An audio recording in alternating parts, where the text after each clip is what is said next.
and this is the Nonprofit Corner Podcast with your host, Dr. Victoria Boyd.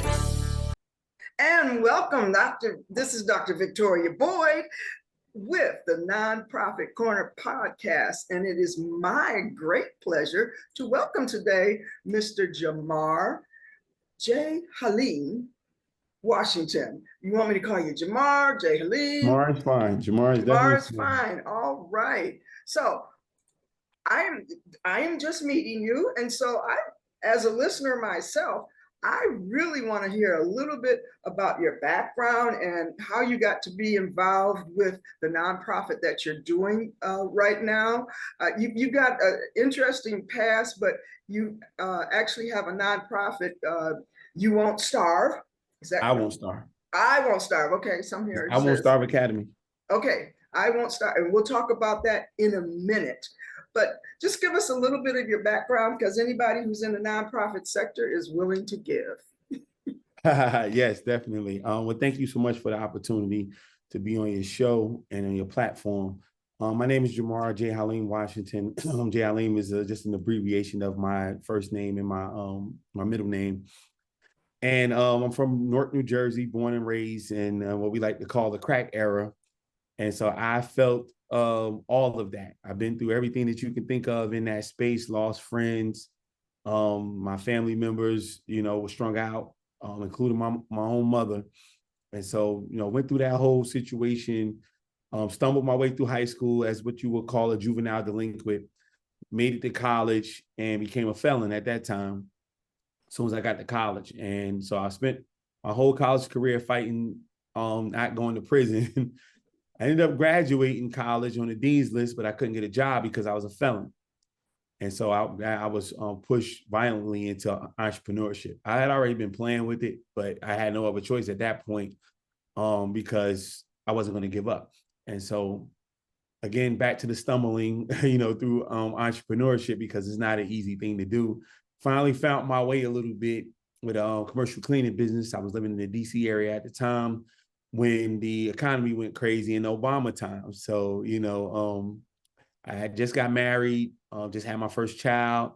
My wife worked on Capitol Hill. I was running a successful business, and everything just kind of went crazy. She lost her job. I sold my business for pennies on the dollar, and we moved back to South Carolina, where we went to college, to try to start all over again. And at that point, I picked up a camera.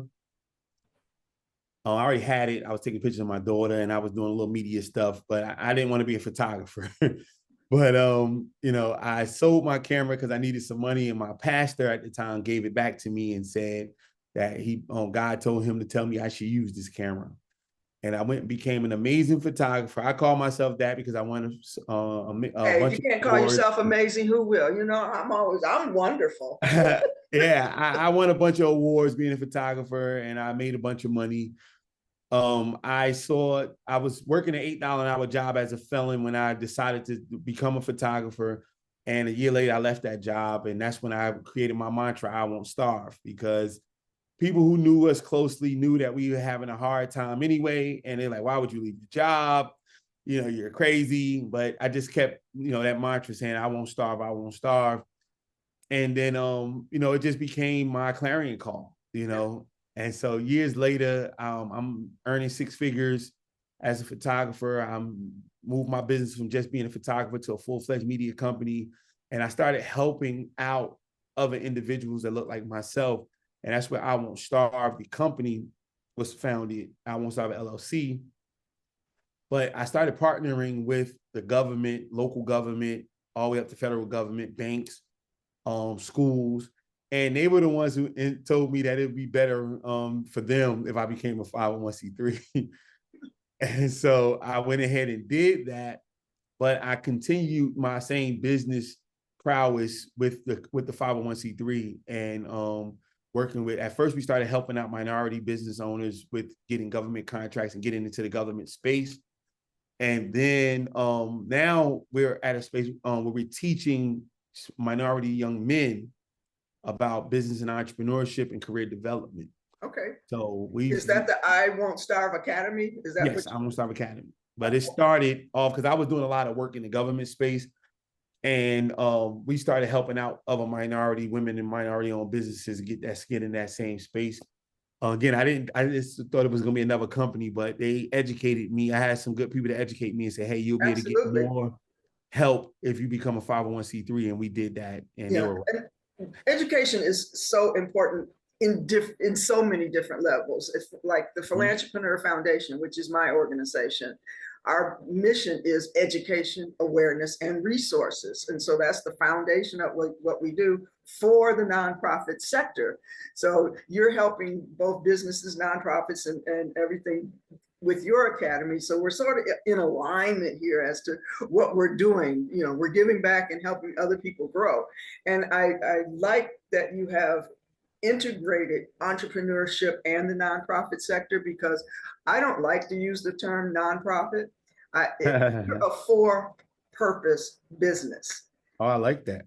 And your strategies, you should think of revenue streams and earning money and things like that versus begging or having what I call a charity or poverty mindset. You said it, I didn't. I was about to say that, but you said it, I didn't. Hey, this is my soapbox. I'm like, you gotta listen to my name, Philanthropreneur, philanthropy and entrepreneurship. It's put together, and that's the philosophy that I teach and base everything on. That yes, you might be in philanthropy, but you gotta think like an entrepreneur and take risks and be creative. Somebody called it socialpreneurs.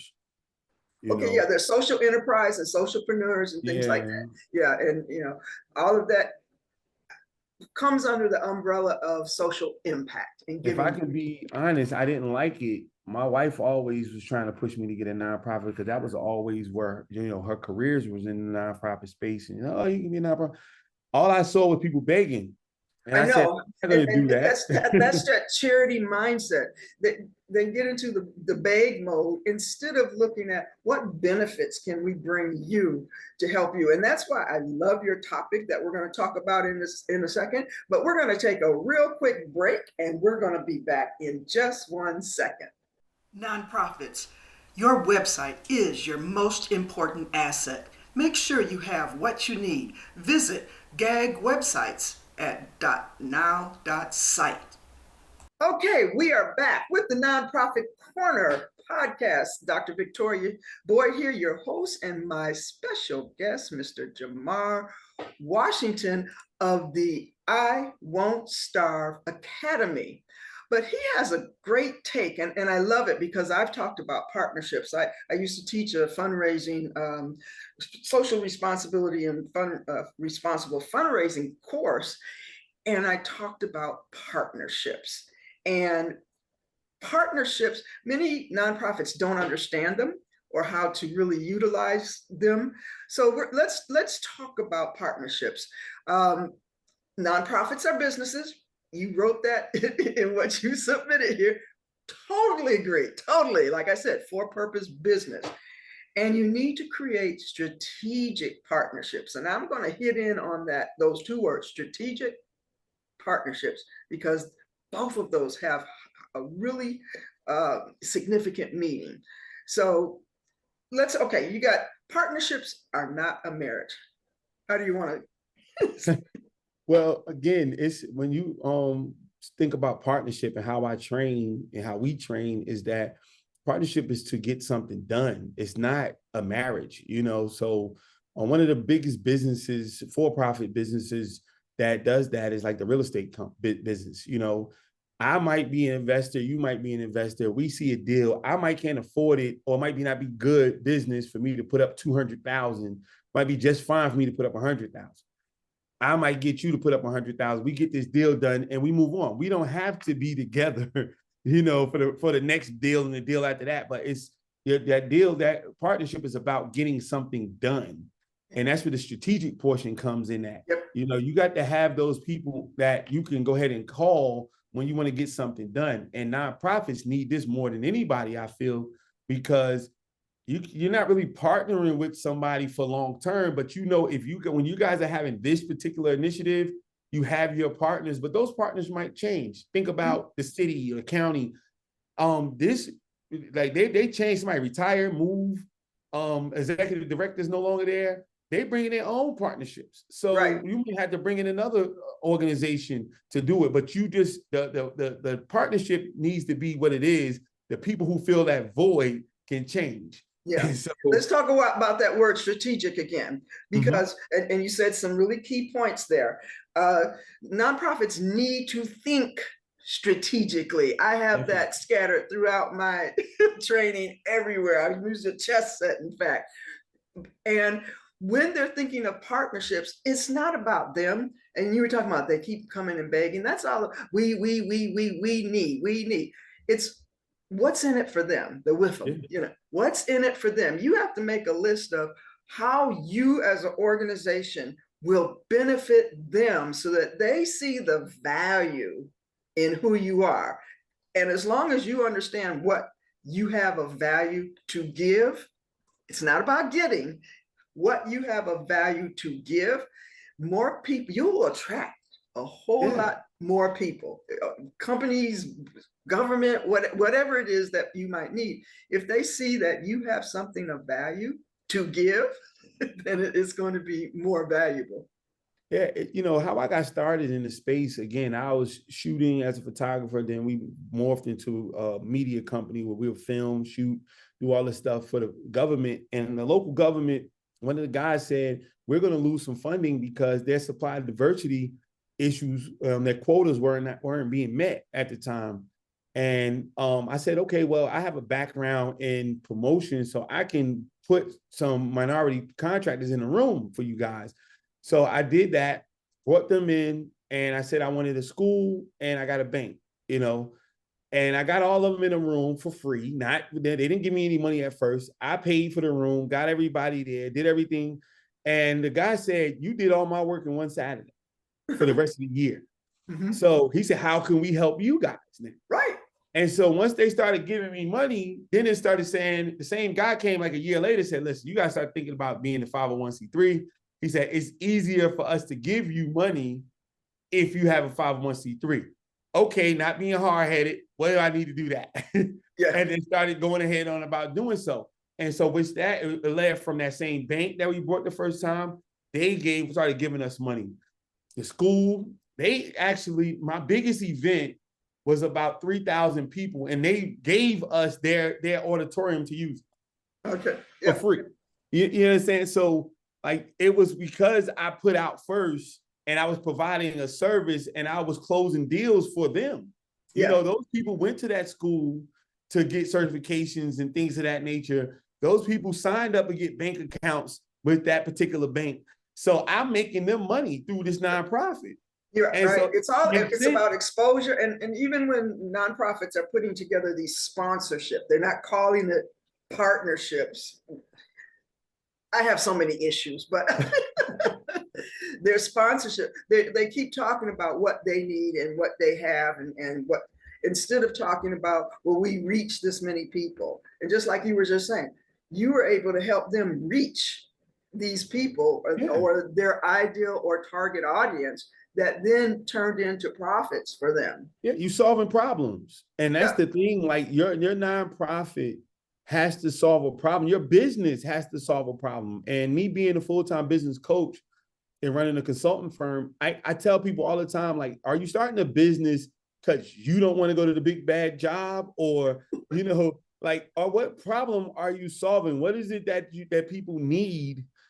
And who are those people that need the problem? So it's the same thing with your nonprofit, what problem are you solving? Okay, yes, well, it's curing teen hunger. Is it 15 other people curing that?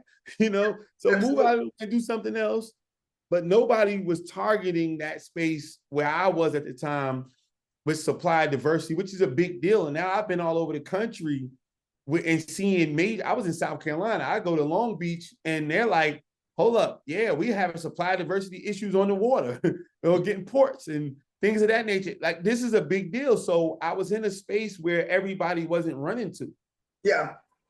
And it's really helping nonprofits think differently, think strategically, think about, actually, I call it doing inventory of their assessments or their assets, so that they can tell a potential partner, this is what we have that would be of benefit. But that means they also have to research that company. Who is their target audience? What's their avatar? What do they need? And not reframe who they are, but position it and align it with that company. And that will make these partnerships come about so much more. So tell us how we can reach you, or you have a website for I Won't Starve Academy. Yeah, I Won't Starve Academy.org. And my personal website is jhaleem.com. I Won't Starve. Just all you got to put I Won't Starve in Google and it all comes up. Again, the hashtag I Won't Starve. We trademarked that. That's what came first. Okay. Then the company. Then my first book, I Won't Starve, came. So everything was I Won't Starve. Okay, do you have a Google ad grant? You Won't Starve, Key Principles of Entrepreneur Development. This is my first training manual for beginner business owners. And we focused on 3 different demographics. That was Gen Z, Millennial, and Baby Boomers. And then my next book was Morning Motivation, Consistent Encouragement Through a Crisis. I put this out during the pandemic because it was just so negative in the space at that time.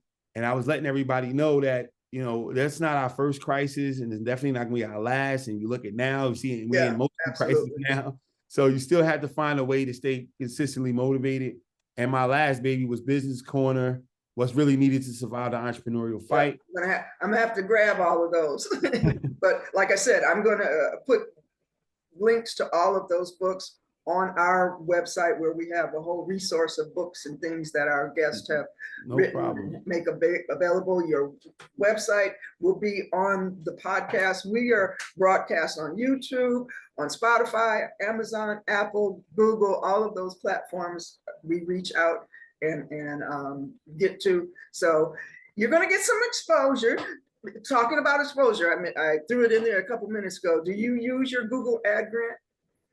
Yeah, my team does. Okay, I'm just see that's what we do a lot with Google ad grants, the website and all of that. So I'm always asking. Yeah, my team does. Yeah, they're on it. They tell me what to do, and I just be there. Okay. Any last words of wisdom or advice for our nonprofit listeners? Well, definitely thank you for the opportunity to be on your platform. But, just understand that as a nonprofit, you still have to solve a problem, and you have to move forward like a business. It is a business. It actually can pay you, if done properly. But you can't go out here just trying to figure out how people can give something to you. Nonprofits created to solve problems and to help other people. And they have to think dual-sided. Okay, yes, they're solving their cause problem, whatever their mission is, but they have to solve the problem of their supporters. Yeah. And last thing I would tell them, and this is the big, understand what a nonprofit really is.